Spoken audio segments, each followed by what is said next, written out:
American Morning, Monday, 6 Eastern. Whoa, it looks like a good one. Whoa. Oh, Evel, stay with the bird. He looks like he's...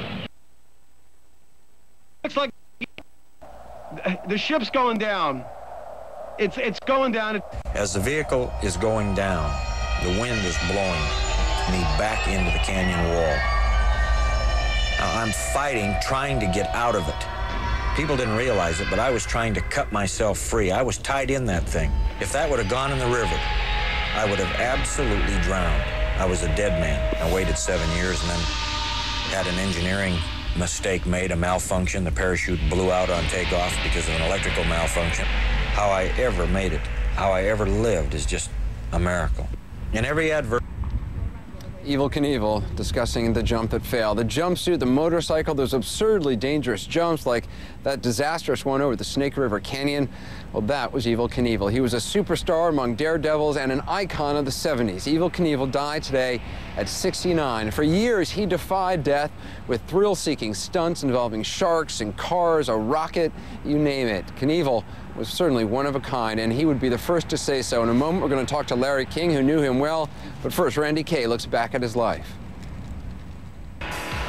Trucks, sharks, even Idaho's Snake River Pass. If it could be jumped, Evel Knievel wanted to try it. My name is Evel Knievel. I'm a professional daredevil. Clad in red, white, and blue, Knievel thrilled audiences for decades. Still, with so much success, he may be best known for his greatest failures.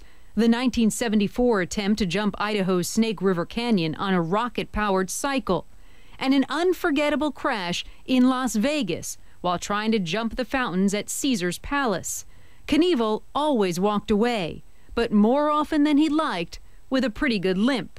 Before he retired in 1980, he'd suffered 40 broken bones. Teddy Roosevelt said one time that it's better to try and win glorious triumphs and victories, even though you're checkered by failure and fate, than to rank with those poor spirits who neither enjoy victory or defeat because they've lived in such a great twilight that they've never tried either one. Knievel was born Robert Craig Knievel in Butte, Montana, and raised by his grandparents.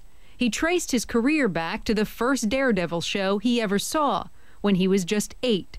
He was a ski jumper and ice hockey player in high school, then went on to work in Montana's copper mines. He served in the Army, even sold insurance, but he was happiest in the seat of his bike. I was the luckiest guy in the world that I got through life. In 1999, Knievel married his longtime girlfriend in Vegas. They later divorced.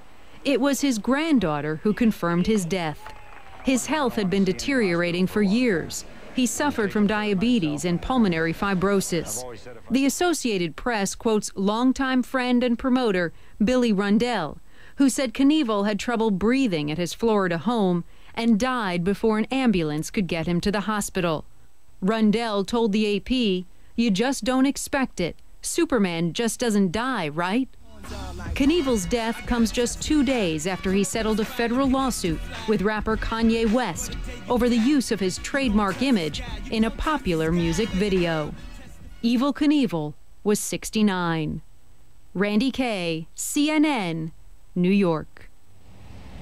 One person who got to know Evel Knievel well was our own Larry King. He interviewed him many times. Larry joins me now on the phone to talk about the Daredevil. Larry, what kind of guy was he?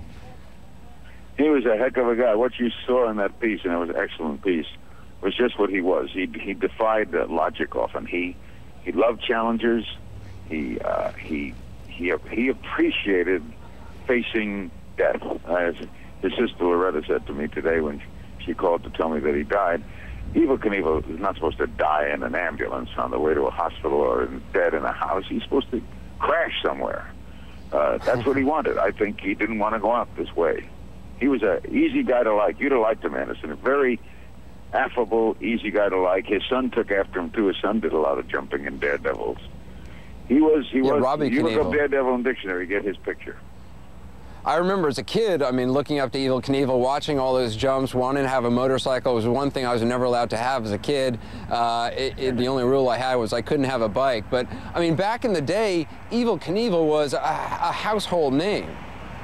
People forget that. He was on the front cover of Time, front cover of Sports Illustrated. he was, I don't know where, I guess he certainly was an athlete. He didn't compete against anyone but himself. He invented his own tricks. I'm going to jump the Snake River. I will jump over the fountains at Caesar's Palace. And he liked doing that. He liked thinking of things. And he would ask friends. He would say to them, I'd finish an interview with him. He says, what do you think I ought to do? Should I jump 27 trucks in a motorcycle? Should I do? He was Herculean. You won't have his legs again. He also coupled stunts with entertainment. I mean, he knew how to entertain. He knew the value of a snazzy name, an interesting name. Those Elvis red, white, and blue suits. Well put, Anderson. He was not only a great athlete, and he was a great athlete. He was an entertainer. The clothes he wore, the colors, the suits, the promotion. He was the world's greatest self-promoter.